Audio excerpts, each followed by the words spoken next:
আসসালামু আলাইকুম। সবাই কেমন আছো? আশা করি সবাই ভালো আছো। আমিও ইনশাআল্লাহ ভালো আছি। কিন্তু আজকে আমি কেমন করে শিঙি মাছ পরিষ্কার করব এটাই কিন্তু দেখাবো। জানি অনেকে জানে, অনেকে কিন্তু আবার জানে না। বিশেষ কিছু লাগে না, হাতের কাছে ঘরোয়া কিছু টোটকা থাকলেই কিন্তু পরিষ্কার করা হয়ে যায়। দেখো কেমন করে আমি পরিষ্কার করছি।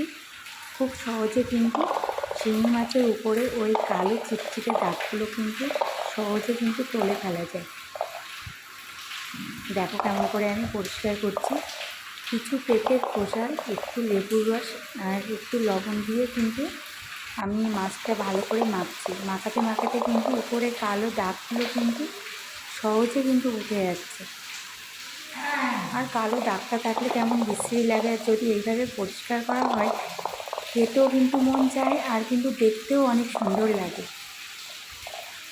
বেশি সময় কিন্তু আমার একটুও লাগছে না।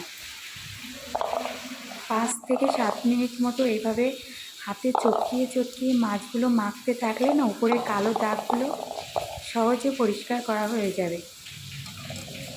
দেখো কত সুন্দর চকচকে হয়ে যাচ্ছে।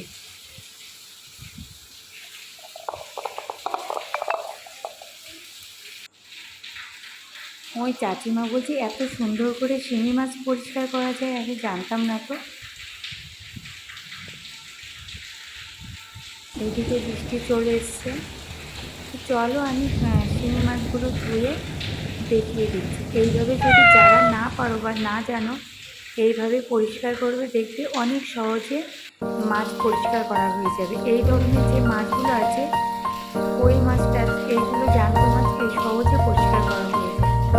দেখো কত সুন্দর হয়ে গেছে।